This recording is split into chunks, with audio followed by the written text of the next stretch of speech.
ನಮಸ್ತೆ. ಭರವಸೆಯೇ ಬದುಕು, ನಂಬಿಕೆ ಇರಲಿ ಬರ್ದಿರೋದು ಶ್ವೇತಾ ಬೀಡೆ ಅವರು. ಸೊ ಇವತ್ತಿನ ಚಾಪ್ಟರ್ ಯಾವುದು ಅಂತ ನೋಡೋಣ. ಅಂಡ್ ಇವತ್ತಿನ ಚಾಪ್ಟರ್ ಹೆಸರು ಏನಂದ್ರೆ, ನಾನು ಸ್ಟ್ರಾಂಗ್ ಎನ್ನುವ ನೆಗೆಟಿವಿಟಿ. ನಾನು ಸ್ಟ್ರಾಂಗ್ ಅಂತ ಅನ್ಕೊಂಡಿದ್ದೀರಲ್ಲ, ಅದು ನೆಗೆಟಿವಿಟಿ ಅಂತ. ನಾನ್ ಸ್ಟ್ರಾಂಗ್ ಅಂತ ಅನ್ಕೊಳ್ಳೋದು ಪಾಸಿಟಿವ್ ಅಂತ ಕೇಳಿದ್ವಿ, ಇದೇನಿದು ನೆಗೆಟಿವಿಟಿ ಅಂತ ಅನ್ಸ್ತಾ ಇದೆ ಅಲ್ವಾ? ನೋಡೋಣ ಹೆಂಗೆ ಇದು ನಾನು ಸ್ಟ್ರಾಂಗ್ ಅನ್ಕೊಳ್ಳೋದು ನಂಗೆ ಎಫೆಕ್ಟ್ ಆಗತ್ತೆ ಅಂತ. ಮೊದಲನೇದಾಗಿ, ಬಿಕ್ಕುತ್ತಿದ್ದ ಅವಳ ಧ್ವನಿ ಆ ಮನೆಯಲ್ಲಿ ಯಾರಿಗೂ ಕೇಳುವುದಿಲ್ಲ. ಯಾಕಂದ್ರೆ ಅವಳ ಅಳು ಏನಿದ್ದರೂ ದಿಂಬಿಗೆ ಗೊತ್ತು. ಅವಳು ಮಲ್ಕೊಳ್ಳುವಂತಹ ಮಂಚಕ್ಕೆ, ಅವಳು ಹೊತ್ಕೊಳ್ಳುವಂತಹ ಹೊದಿಕೆಗೆ ಗೊತ್ತು ಅವಳ ಅಳು. ಅಂದ್ರೆ ಒಂದ್ ಹುಡುಗಿ ಯಾರ ಮುಂದೆನೂ ಅಳಲ್ಲ, ಎಲ್ಲಾರ ಮುಂದೆನೂ ಇವಳು ತುಂಬಾ ಸ್ಟ್ರಾಂಗ್ ಅಂತ ಅನ್ಕೊಂಡಿರೋ ಅಂತವ್ರು ಅವರ ರೂಮ್ ಅಲ್ಲಿ ಅವ್ರು ಬಳಸುವಂತ ವಸ್ತುಗಳಿಗೆ ಮಾತ್ರ ಗೊತ್ತಿರುತ್ತೆ ಅವಳಲ್ಲಿ ಎಷ್ಟು ದುಃಖ ಇದೆ ಅಂತ. ಯಾಕೆ? ಎಲ್ಲರ ಮುಂದೆ ನಾನು ಸ್ಟ್ರಾಂಗ್ ಅಂತ ತೋರಿಸ್ಕೊಂಡಿದ್ದೀನಿ. ಎರಡನೇದು, ಅವನು ಬಹು ಗಂಭೀರ ವ್ಯಕ್ತಿತ್ವ. ಯಾರ ಬಳಿನೂ ತನ್ನ ಭಾವನೆಗಳನ್ನ, ಅನಿಸಿಕೆಗಳನ್ನ ಹಂಚ್ಕೊಳ್ಳಲ್ಲ. ತಾನು ಎನ್ನುವ ಅಹಮ್ಮು ಸ್ವಲ್ಪ ಜಾಸ್ತಿ ಇದೆ. ಅವನ ನೋವುಗಳು ಅವನ ಕೋಣೆಯನ್ನು ಬಿಟ್ಟು ಬೇರೆಯವರನ್ನ ತಲುಪಲ್ಲ. ಅಂದ ಹಾಗೆ ನೀವು ಇದೇ ಗುಂಪಿಗೆ ಸೇರಿದ್ದೀರಾ? ನಾನು ಸ್ಟ್ರಾಂಗ್, ಏನ್ ಬೇಕಿದ್ರೂ ಮಾಡ್ತೀನಿ ಅನ್ನೋ ಅದಮ್ಯ ಉತ್ಸಾಹ ಮತ್ತು ಭರವಸೆಯನ್ನು ಕ್ಷಣ ಕ್ಷಣಕ್ಕೆ ತುಂಬಿಕೊಂಡು ಮುಂದೆ ಸಾಗುವ ಪ್ರಯತ್ನದಲ್ಲಿದ್ದೀರಾ? ನಿಧಾನಿಸಿ, ಇದನ್ನಿವಾಗ ಕೇಳಿಸ್ಕೊಳ್ಳಿ ಪ್ಲೀಸ್. ನಮ್ಮ ಸಮಾಜ ಉತ್ತರ ಕುಮಾರನಿಗೆ ಗೌರವ ಕೊಡುವುದಿಲ್ಲ. ನಮ್ಮ ದೃಷ್ಟಿಯಲ್ಲಿ ಕರ್ಣ ಹೀರೋ, ಅರ್ಜುನ ಸಾಹಸಿ. ಯಾಕಂದ್ರೆ ಅವರು ಜಯಿಸಿದವರು ಮತ್ತು ಜಯಿಸುವ ಸಾಮರ್ಥ್ಯ ಇರುವವರು. ಸೋಲಿಗೆ ಹೆದರುವವರನ್ನು ಗೇಲಿ ಮಾಡುವುದು ನಮ್ಮ ಹವ್ಯಾಸ. ಮತ್ತೆ ನಮ್ಮ ಸಮಾಜ ಕೂಡ ಯಾರು ಸೋಲ್ತಾರೆ ಅವ್ರನ್ನ ಕಾಲೆಳಿತಾರೆ. ಡೋಂಟ್ ಗಿವ್ ಅಪ್ ಅಂತ ಹೇಳೋದನ್ನ ನಾವು ಕೇಳಿರ್ತೀವಿ. ಡೋಂಟ್ ಗಿವ್ ಅಪ್ ಅಂತ. ಆ ಡೋಂಟ್ ಗಿವ್ ಅಪ್ ಅಂತ ಹುರಿದುಂಬಿಸ್ತಾ ಇರ್ತೀವಿ. ಅದೇ ಕಾರಣದಿಂದ ನಾವು ಎಲ್ಲರೆದುರಿಗೂ ಕೂಡ ಸೋತ್ರೆ ನನ್ನ ಮರ್ಯಾದೆ ಹೋಗುತ್ತೆ ಅಂತ ಅನ್ಕೊಂಡು ನಾನು ಯಾವಾಗ್ಲೂ ಗೆಲ್ಬೇಕು, ನಾನು ಶಕ್ತಿಯಿಂದ ಇರ್ಬೇಕು, ನಾನು ಸಾಮರ್ಥ್ಯದಿಂದ ಇರ್ಬೇಕು ಅಂತ ಎಲ್ಲರ ಮುಂದೆ ಕೂಡ ತೋರಿಸ್ಕೊಳ್ಳೋದಕ್ಕೋಸ್ಕರ ನಿರಂತರ ಪ್ರಯತ್ನ ಮಾಡ್ತಾ ಇರ್ತೀವಿ. ನಮ್ಮಲ್ಲಿಲ್ಲದ ಧೈರ್ಯವನ್ನ ತುಂಬಿಸ್ಕೊಂಡು ಚಿಯರ್ ಅಪ್ ಮಾಡ್ಕೊಂಡು ಇರುವ ನಮಗೆ ನಮ್ಮದೇ ಆದಂತಹ ಲಿಮಿಟ್ ಇದೆ ಅನ್ನೋದನ್ನ ಮರಿಬಾರ್ದು. ಅದನ್ನು ಮೊದಲು ಮನಸ್ಫೂರ್ತಿಯಾಗಿ ಒಪ್ಪಿಕೊಳ್ಳಲು ನಾವು ಕಲಿಬೇಕು. ನನ್ನ ಲಿಮಿಟ್ ಏನು ಅನ್ನೋದು ನನಗೆ ಗೊತ್ತಿರ್ಬೇಕು. ಅದನ್ನ ನಾವು ಅಕ್ಸೆಪ್ಟ್ ಮಾಡ್ಕೋಬೇಕು. ನಾವ್ ಯಾರೋ ಸೂಪರ್ ಹೀರೋಗಳಲ್ಲ, ಸಾಮಾನ್ಯ ಮನುಷ್ಯರು. ಅಂದಾದ ಮೇಲೆ ಸೋಲು, ಗೆಲುವು, ನೋವು, ನಲಿವು ಎಲ್ಲವೂ ಇದ್ದೇ ಇದೆ ಅಲ್ವಾ? ಏನೂ ಇಲ್ಲದಂತೆ, ಎಲ್ಲವೂ ಸರಿ ಇದ್ದಂತೆ ನಾವು ಒತ್ತಡವನ್ನ ಹೇರ್ಕೊಂಡು ಇರಬೇಕಾದ ಅಗತ್ಯ ನಮಗೆ ಇಲ್ಲ. ನಾವು spider man, batsman, super man ಪಾತ್ರ ಪಾತ್ರವನ್ನು ಮುಗಿಸಿದ ಬಳಿಕ ಸಾಧಾರಣ ಮನುಷ್ಯರಾಗ್ತಾರೆ ಅನ್ನೋ ಕಲ್ಪನೆ ನಾವಿಟ್ಕೊಂಡಿಲ್ಲ. ಅವರೆಲ್ಲ ನಿಜವಾಗ್ಲೂ ಲೈಫಲ್ಲಿ ಹೀರೋಗಳು ಅಂತ ಅನ್ಕೊಂಡ್ಬಿಟ್ಟಿದೀವಿ. ಸೊ ನಾವು ನಿಗದಿತ ಪಾತ್ರಗಳನ್ನು, ಕರ್ತವ್ಯಗಳನ್ನು ನಿಭಾಯಿಸಿದ ಮೇಲೆ ನಾವು ಕೂಡ ಹಗುರಾಗಬೇಕು. ತಪ್ಪೇನೂ ಇಲ್ಲ ಅಲ್ವಾ? ಅದನ್ನು ಬಿಟ್ಟು ನಾನು ಸ್ಟ್ರಾಂಗ್, ನನಗೆ ಯಾಕೆ ಹೀಗಾಯ್ತು ಅಂತ ಯೋಚಿಸಿ ಇರಲಾರದ ಶಕ್ತಿಯನ್ನ ತುಂಬಿಕೊಂಡ್ರೆ ಅದು ನಮಗೆ ಭಾರವಾಗುತ್ತೆ ಹೊರತು ಹಗುರ ಆಗೋದಿಲ್ಲ. ಹೌದು, ನೀವು ಸ್ಟ್ರಾಂಗ್, ಬಲಾಢ್ಯರು. ನಿಮಗೆ ಎಲ್ಲವನ್ನು ಎದುರಿಸುವ ಮನಸ್ಥಿತಿ ಇದೆ. ಆದರೆ ಪರಿಸ್ಥಿತಿಗಳು ಎಲ್ಲಾ ಸಲ ನಮ್ಮ ಯೋಜನೆಯಂತೆ ಇರೋದಿಲ್ಲ ಅಲ್ವಾ?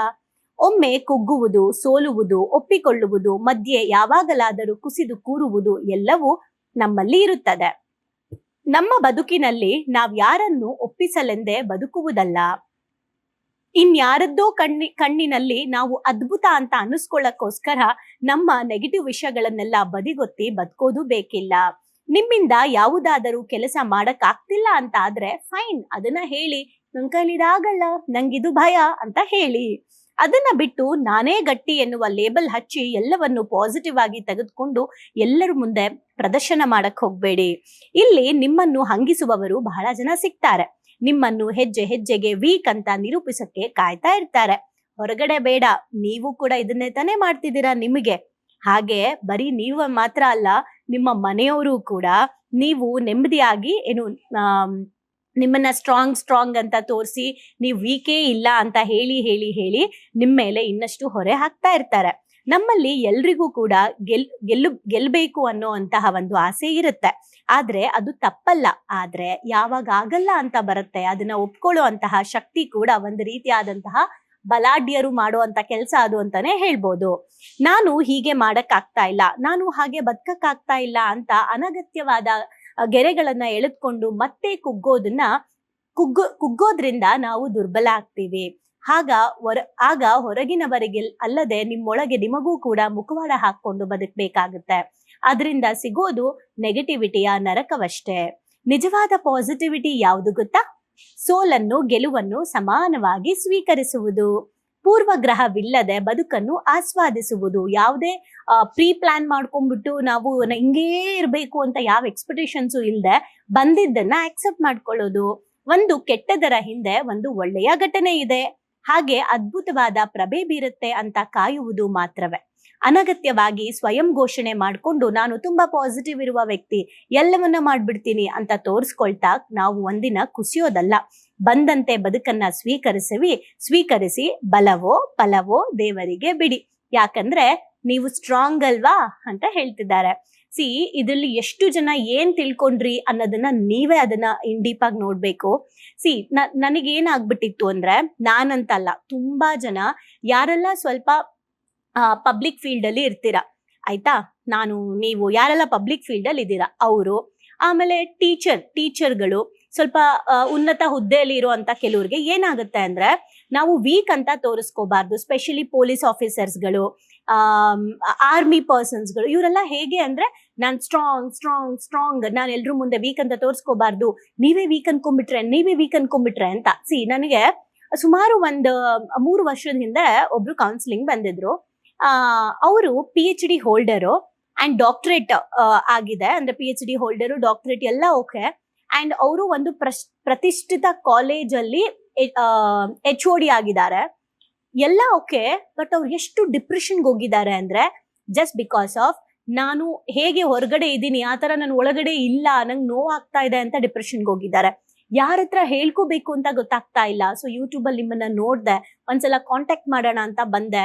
ನಮ್ಮ ಮನೇಲೂ ಕೂಡ ನನ್ ಕಷ್ಟ ಹೇಳ್ಕೊಳಕ್ ಆಗ್ತಾ ಇಲ್ಲ, ಹೇಗಿದ್ರು ನಾನು ಎಲ್ಲವನ್ನ ಸಹಿಸ್ಕೊಳ್ತೀನಿ, ಎಲ್ಲವನ್ನು ತಡ್ಕೊಳ್ಳೋ ಶಕ್ತಿ ನನ್ಗಿದೆ ಅಂತ ಯಾರು ನನ್ನನ್ನ ಕೇರೆ ಮಾಡ್ತಾ ಇಲ್ಲ, ನನ್ನಲ್ಲೂ ವೀಕ್ನೆಸ್ ಇದೆ ಅಂತ ಯಾರು ಅಕ್ಸೆಪ್ಟೇ ಮಾಡ್ತಾ ಇಲ್ಲ ಅಂತ ನಾನು ಅವ್ರಿಗೆ ಹೇಳ್ದೆ.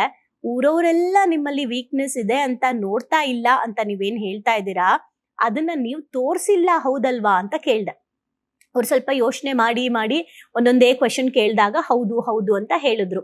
ಮುಂಚೆಯಿಂದನೂ ನೀವು ನಿಮ್ಮಲ್ಲಿರುವಂತಹ ಸ್ಟ್ರೆಂತ್ ನ ನೀವು ಎಲ್ಲರಿಗೂ ತೋರಿಸಿದಿರಾ, ಬಟ್ ವೀಕ್ನೆಸ್ ನ ತೋರಿಸಿಲ್ಲ. ಹಾಗೇನೆ ನಿಮಗೆ ಯಾವುದು ಆಗಲ್ಲ, ಯಾವುದು ಆಗತ್ತೆ ಅನ್ನೋದನ್ನ ನೀವು ಎಕ್ಸ್ಪ್ರೆಸ್ ಮಾಡಬೇಕು.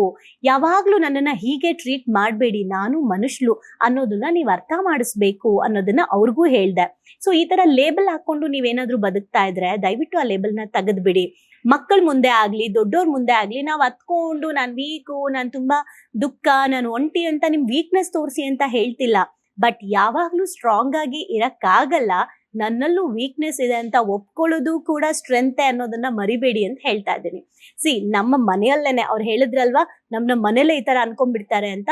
ಅಫ್ಕೋರ್ಸ್ ಯಾವಾಗ್ಲೂ ಪಾಸಿಟಿವ್ ಆಗಿ ಥಿಂಕ್ ಮಾಡ್ತೀವಿ, ಪಾಸಿಟಿವ್ ಆಗಿರ್ತೀವಿ, ಸ್ಪಿರಿಚುವಲ್ ಇರ್ತೀವಿ, ಎಲ್ಲ ಇರ್ತೀವಿ ಅಂತ ಹೇಳ್ಬಿಟ್ಟು ನಮ್ಮ ಮನೇಲೇನೆ ನನ್ಗೊಂದ್ಸಲ ಯಾವಾಗ್ಲೂ ಒಂದ್ಸಲ ನನ್ನ ನಾಯಿ ಮರಿ ಡೆತ್ ಆದಾಗ ಅಳು ಬಂದಿದ್ದಕ್ಕೆ ಮನೇಲಿ ಎಲ್ಲಾ ಕ್ವೆಶನ್ ಬಂದಿದ್ದು, ನೀನೇ ಹತ್ಬಿಟ್ರೆ. ಸೊ ಹಾಗಿದ್ರೆ ನಾನು ಅಳ್ಬಾರ್ದಾ? ನನಗೆ ಎಮೋಷನ್ಸ್ ಇಲ್ವಾ? ಮತ್ತೆ ಇನ್ಯಾವತ್ತೂ ನನ್ ನಾಯಿ ಮರಿ ನೋಡಕ್ ಆಗಲ್ಲ, ನಂಗೆ ಅಳು ಬರುತ್ತಲ್ವಾ? ಆಬ್ವಿಯಸ್ಲಿ ನೋವಾಗತ್ತಲ್ವಾ? ಆ ಎಮೋಷನ್ಸ್ ನ ಯಾಕೆ ನೀವ್ ನನ್ನನ್ನ ಗೈಡ್ ಮಾಡ್ತಿದ್ದೀರಾ? ಯಾಕೆ ನೀವ್ ನನ್ನನ್ನ ಆತರ ನೋಡ್ತಾ ಇದ್ದೀರಾ? ಅಳು ಬಂದಾಗ ಅಳೋದು ಸಹಜ ಅಲ್ವಾ? ನಿಮ್ ಮುಂದೆ ಎಲ್ಲ ನಾನು ಸ್ಟ್ರಾಂಗ್ ಅಂತ ತೋರಿಸ್ಕೊಂಡು ಬಾತ್ರೂಮ್ಗೆ ಹೋಗಿ ಅದೊಂಥರ ನಾಟಕ ಅನ್ಸಲ್ವಾ ನನ್ಗೆ? ಅದ್ ನನಗೆ ಭಾರ ಅನ್ಸಲ್ವಾ? ನಾನ್ ಹೇಗಿದ್ದೀನಿ ಹಾಗಿರ್ಬೇಕಲ್ವಾ ಅನ್ನೋದನ್ನ ನಾನು ಎಕ್ಸ್ಪ್ರೆಸ್ ಮಾಡ್ಬಿಟ್ಟು ಹೇಳ್ದೆ. ನೋಡಿ, ಸಾವನ್ನ ಒಪ್ಕೋಬೇಕು ಅಂತ ಹೇಳ್ತಾ ಇದ್ದೀನಿ, ಸಾವನ್ನ ಒಪ್ಕೊಳ್ತೀನಿ ನಾನು, ಬಟ್ ಆ ಕ್ಷಣಕ್ಕೆ ನಾನು ಕ್ಲನ್ಸ್ ಆಗ್ಬೇಕಲ್ವಾ? ಅದಕ್ಕೆ ಅರ್ಥ ಕಳಿಸ್ತಾ ಇದ್ದೀನಿ ಅಷ್ಟೇ. ಅದು ಬಿಟ್ರೆ ಬೇರೆ ಏನಿಲ್ಲ ಅನ್ನೋದನ್ನ ನಾನು ಅವ್ರಿಗೂ ಅರ್ಥ ಮಾಡಿಸ್ದೆ. ಅದೇ ತರ ಎಷ್ಟೋ ಕಡೆ ನಾವು ಸ್ಟ್ರಾಂಗ್ ಅನ್ಬಿಟ್ಟು ಹೆಂಗೆ ಅಂದ್ರೆ, ಇದನ್ನ ಟ್ರೈ ಮಾಡಿ ನೀವು ಸ್ಟ್ರಾಂಗ್, ಇದನ್ನ ಟ್ರೈ ಮಾಡಿ ನೀವು ಸ್ಟ್ರಾಂಗ್. ಅರೆ ನಾನ್ ಟ್ರೈ ಮಾಡೋದು, ನನಗೆ ಅದು ಗೊತ್ತಿಲ್ಲ, ನನಗದು ಬರಲ್ಲ, ಸೊ ದಟ್ ಭಯ ಆಗುತ್ತೆ. ಅಫ್ಕೋರ್ಸ್ ಅದನ್ನ ಹೇಳ್ಬೇಕು, ಧೈರ್ಯ ಮಾಡಿ ಎಲ್ಲರ ಮುಂದೆ ನಾನು ಸ್ಟ್ರಾಂಗ್ ಅಂತ ತೋರ್ಸೋದಲ್ಲ, ಭಯ ಆಗ್ತಾ ಇದೆ. ಎಲ್ಲೋ ಒಂದ್ ಕಡೆ ನಾನು ಯಾವ್ದೋ ಒಂದ್ ಗೇಮ್ ಆಡ್ಬೇಕಾದ್ರೆ ಡಗ್ ಅಂತ ಇದೆ, ಧೈರ್ಯ ತಗೊಳ್ಳೋಣ ಅಂತ ಅಂದೆ. ನನ್ ಜೊತೆಲಿದ್ದು ಮ್ಯಾಮ್ ನಿಮಗ್ ಭಯಾನ ಅಂದ್ರು. ನಾನ್ ಯಾಕೆ ಆಗ್ಬಾರ್ದಾ ಅಂದೆ. ಅಲ್ಲ, ಇಷ್ಟು ಭಯ ಪಡ್ತಾ ಇದ್ದೀರಲ್ಲ ಅಂದ್ರು. ಹೌದು, ಅದಕ್ಕೆ ಧೈರ್ಯ ತಗೊಳ್ತಾ ಇದ್ದೀನಿ ಅಂತ ಅಂದೆ. ಆಮೇಲೆ ಅವ್ರಿಗೆ ಹೇಳ್ದೆ, ಅಲ್ಲಪ್ಪ ಈಗ ಭಯ ಆಗೋದು ಸಾಮಾನ್ಯ ಮನುಷ್ಯರಿಗೆ ಎಲ್ರಿಗೂ ಆಗುತ್ತೆ. ನಂಗ್ ಭಯ ಇಲ್ಲ, ನಾನು ಎಲ್ಲವನ್ನೂ ಸಾಧಿಸ್ಬಿಡ್ತೀನಿ, ನಾನು ಏನಕ್ಕೂ ಹೆದರೋದಿಲ್ಲ ಅಂತ ಬಂಡೆ ಕಲ್ಲಿಗೆ ಚಚ್ಕೊಳಕ್ಕಾಗತ್ತಾ? ಅಥವಾ ಏರೋಪ್ಲೇನ್ ಅಲ್ಲಿ ನಂಗ್ ಭಯ ಇಲ್ಲ ಅಂತ ಜಂಪ್ ಮಾಡ್ಬಿಟ್ಟು ಜನಕ್ ತೋರ್ಸಕ್ಕೋಸ್ಕರ ಅಲ್ಲ. ನನ್ ವೀಕ್ನೆಸ್ ಏನು, ಅದು ವೀಕ್ನೆಸ್ ತೋರಿಸ್ತಾ ಇಲ್ಲ ನಾನು, ಅದ್ ನನ್ ಸ್ಟ್ರೆಂತ್, ನಾನು ಎಲ್ರ ಮುಂದೆ ಇರೋ ಹಾಗೆ ಇದೀನಿ ಅಲ್ವಾ ಅಂತ. ಆದ್ರೆ ಇನಿಷಿಯಲ್ ಸ್ಟೇಜ್ ಅಲ್ಲಿ ನಾನೇ ಕೊಟ್ಟಂತ ಬಿಲ್ಡಪ್, ಸೊ ನನ್ಗೆ ಜನ ನನ್ ಬಗ್ಗೆ ಈ ತರ ಅನ್ಕೊಳಕ್ಕೆ ಕಾರಣ ಆಗಿತ್ತು. ಸೊ ನಾನು ಅದನ್ನ ಹೇಳ್ತಾ ಇದ್ದೀನಿ. ಸೊ ಸಿಕ್ಕಾಬಡೆ ಯಾವಾಗ್ಲೂ ಪಾಸಿಟಿವ್ ಆಗಿರ್ಬೇಕು, ಏನೇ ಬಂದ್ರು ಯಾರ ಮುಂದೆನೂ ತೋರಿಸ್ತಾ ಇರ್ಲಿಲ್ಲ, ಎಲ್ಲ ಒಳಗಡೆನೆ ಇಟ್ಕೊಳ್ತಾ ಇದ್ದೆ. ನಾನ್ ಮಾತ್ರ ಹ್ಯಾಂಡಲ್ ಮಾಡ್ತಾ ಇದ್ದೆ ಎಲ್ಲರ ಮುಂದೆ ಸ್ಟ್ರಾಂಗ್ ಸ್ಟ್ರಾಂಗ್ ಸ್ಟ್ರಾಂಗ್ ಅಂತ. ಸೊ ಇದು ನನಗ್ ಯಾವಾಗ ಪ್ರೆಷರ್ ಹಾಕಕ್ ಸ್ಟಾರ್ಟ್ ಆಯ್ತು, ಓಹೋ ಇದನ್ನ ನಾನೇ ಕಟ್ಕೊಂಡಿರುವಂತಹ ಗೋಡೆ ಇವತ್ತು ಹೊಡಿಲಿಲ್ಲ ಅಂತ ಅಂದ್ರೆ ನನ್ ಕತೆ ಗೋವಿಂದ. ಸೊ ಇನ್ ಮುಂದೆ ನಾನು ಅಳಂಗಿಲ್ಲ, ನಗಂಗಿಲ್ಲ, ನಾನು ಆ ಬಟ್ಟೆ ಹಾಕಂಗಿಲ್ಲ, ನಾನು ಎಲ್ಲೂ ಖುಷಿಯಾಗಿ ಇರಂಗಿಲ್ಲ, ನಾನು ಏನು ಎಂಜಾಯ್ ಮಾಡಂಗಿಲ್ಲ. ನಾನು ಒಂದು ಕ್ಯಾರೆಕ್ಟರ್, ಇವರು ಸ್ಪಿರಿಚುವಲ್ ಹೀಲರ್ ಅಂತ ಒಬ್ರು ಅನ್ಕೊಂಡಿದ್ದಾರೆ, ಅವ್ರ ಮುಂದೆ ನಾನು ಯಾವಾಗ್ಲೂ ಸ್ಯಾರಿ ಹಾಕೊಂಡೇ ಇರ್ಬೇಕು, ಮತ್ತೆ ನಾನು ಹಂಗೆ ಸಮಾಧಾನವಾಗೇ ಇರ್ಬೇಕು, ಕೋಪ ಮಾಡ್ಕೊಳಂಗೇ ಇಲ್ಲ, ಈ ಕಾನ್ಶಿಯಸ್ನೆಸ್. ಇನ್ನೊಬ್ರು ಇವರು ವೆಲ್ತ್ ರಿಲೇಟೆಡ್ ಫೈನಾನ್ಷಿಯಲ್ ಬಗ್ಗೆ ಹೇಳ್ತಾರೆ ಇವರು ಅಂತ ಅಂತಿದ್ದಂಗೆ, ನಾನು ಇವಾಗ ರೇಂಜ್ ರೋವರ್ ಇಟ್ಕೊಂಡೇ ಓಡಾಡ್ಬೇಕು, ನಾನು ರೇಂಜ್ ರೋವರ್ ಇಂದನೇ ಇಳಿಬೇಕು, ನನ್ಗೊಬ್ರು ಡ್ರೈವರ್ನ ಇಟ್ಕೊಂಡೇ ಹೋಗ್ಬೇಕು. ಸೊ ನಾನು ಒಬ್ರಿಗೆ ಯಾವ ತರ ಪ್ರತಿಬಿಂಬಿಸ್ಬಿಡ್ತೀನಿ, ಹಾಗೇ ಇರ್ಬೇಕು ಅನ್ನೋದಿದ್ಯಲ್ಲ, ಅದ್ರಷ್ಟು ಹಿಂಸೆ ಇನ್ನೊಂದಿಲ್ಲ. ಸೊ ಬಿ ಲೈಕ್ ಚೈಲ್ಡ್ ಅಂತ, ಮಗು ತರ ಇದ್ಬಿಡಿ, ಬಿಕಾಸ್ ಸೋಲ್ ಯಾವತ್ತೂ ಕೂಡ ಮಗು ತರನೇ ಇರುತ್ತೆ, ಆತ್ಮ. ಸೊ ನಾನ್ ಸ್ಟ್ರಾಂಗ್ ಅಂತ ಅನ್ಕೋಬೇಕಾಗಿರೋದು, ನನ್ನ ವೀಕ್ನೆಸ್ ನ ಒಪ್ಕೊಳ್ಳಕ್ಕೂ ಧೈರ್ಯ ಬೇಕು ಅಂದ್ರೆ ಅದೇ ಅಲ್ವಾ ಸ್ಟ್ರೆಂತ್.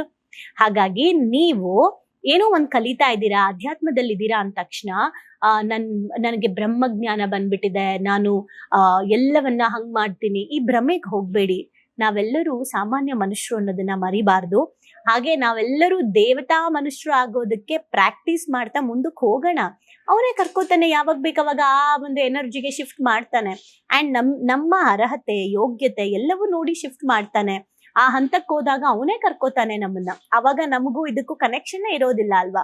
ಸೊ ಸ್ಟ್ರಾಂಗ್ ಅನ್ನೋದು ಯಾವಾಗ್ಲೂ ಗೆಲ್ಬೇಕು ಅನ್ನೋದಲ್ಲ, ಸೋಲನ್ನ ಒಪ್ಕೊಳ್ಳೋದು ಕೂಡ ಸ್ಟ್ರಾಂಗ್. ಸೊ ಏನ್ ಅರ್ಥ ಆಯ್ತು ಕಮೆಂಟ್ ಮಾಡಿ. ಎಲ್ಲೆಲ್ಲೆಲ್ಲ ನೀವು ಬಿಲ್ಡಪ್ ತಗೊಂಡು ಓಡಾಡಿದೀರಾ, ನಿಮ್ಮ ಪ್ರೊಫೆಷನ್, ನಿಮ್ಮ ಐಡೆಂಟಿಫಿಕೇಶನ್, ಎಲ್ಲೆಲ್ಲಿ ನೀವು ಈ ತರ ಮಾಡ್ಕೊಂಡು ನಿಮಗ್ ನೀವು ನೋವು ಅನ್ಭವಿಸಿದೀರಾ, ಈ ಕಡೆ ಹೇಳಕ್ಕಾಗ್ದೆ ಬಿಡಕ್ಕಾಗ್ದೆ ಎಲ್ಲಿ ಒದ್ದಾಡಿದೀರಾ ಅಂತ ಕಮೆಂಟ್ ಮಾಡಿ. ಇವತ್ತಿಂದ ಸ್ಟ್ರಾಂಗ್ ಅಂದ್ರೆ ಏನು ಅಂತ ನಿಮ್ಗೆ ಏನ್ ಅರ್ಥ ಆಯ್ತು ಅಂತ ಕಮೆಂಟ್ ಮಾಡಿ ಅಂತ ಹೇಳ್ತಾ, ಅಗೇನ್ ಬದುಕು ಭರವಸೆ, ಭರವಸೆಯೇ ಬದುಕು, ನಂಬಿಕೆ ಇರ್ಲಿ. Thank you.